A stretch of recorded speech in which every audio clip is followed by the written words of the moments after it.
going to be hard to just be dangerous off your back and the guard. Everyone's just so fucking good at jiu-jitsu now. There's so many world champions you can find and feel them. So to have a good guard, I mean, The scariest guy off his back today in the UFC is Paul Craig.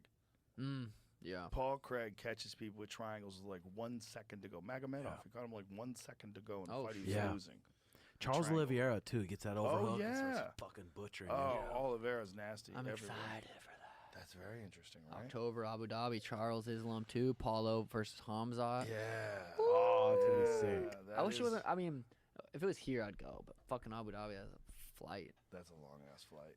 But I would love to see Charles fucking win. That would make for a huge trilogy. It would be. Maybe call Khabib out. No, there's no shot. That's not. Khabib, yeah. But it's also, it's like you kind of see vulnerability in Islam after that fight with Volkanovski. First of all, you see how good Volkanovski really is. Pound for pound.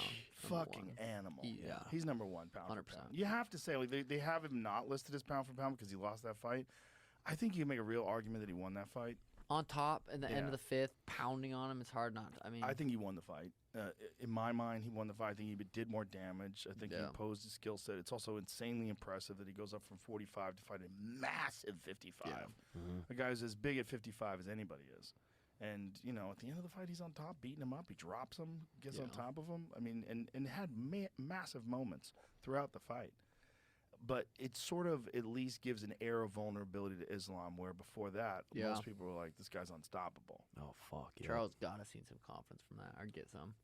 But then again, Islam just smushed him when he got on top of him. I mean, he didn't even just, most people walk into a Charles's full guard. He forced the half guard right away. Pinched his knees, forced the half guard. Like, what a good ass idea. But he also rocked him, dropped him, boom. Maybe Charles wasn't. That too. You know. Yeah, that too.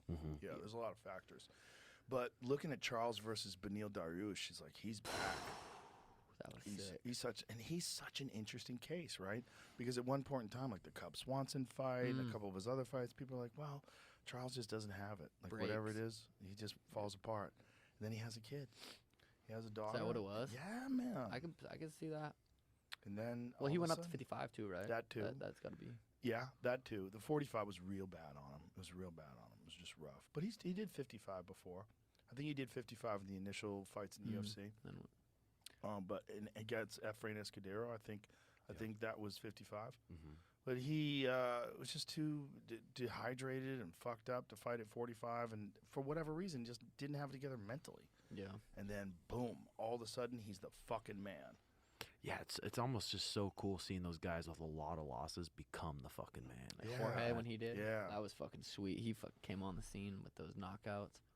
It is kind of crazy when you see a guy who's like gone, like to a point where you're kind of starting to write him off, and then all of a sudden becomes like, there was a moment where people were like, Oliveira might be the best pound for pound fighter on earth. Yeah, after Gaethje. Yeah, man. I mean, that was incredible. To do that to Gaethje? Yeah. Gaethje versus Islam's very interesting too, though. Yeah, it is. That's a fucking Gaethje's a monster. coming on off the that feet, KO man. or win. That was fucking wild. He's a monster on the feet, and he's a serious wrestler. Yeah. You know, there's a lot going on with that. When he beat Fiziev, I was like, holy shit. Yes. And he beat him at Fiziev's game. Yep. That was impressive as fuck. I wouldn't be surprised if Gaethje fucked up Islam or knocked him out. I wouldn't be that surprised. I'd be like, You know what? Islam's got very underrated striking. That motherfucker is skilled on the feet. He's very technical. He's skilled everywhere. Yeah, he's underrated on the feet for sure. Oh my God, his top pressure is next level. Yeah. His top pressure is just smushes people. Yeah. everyone says he's just freakishly strong.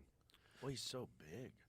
I mean, what does he weigh before he cuts to 55? He's got to be in the 190s. God damn, you think? Yeah. I've never seen him in person. He's big, dude. Big He's got a fucker. big back. He's thick.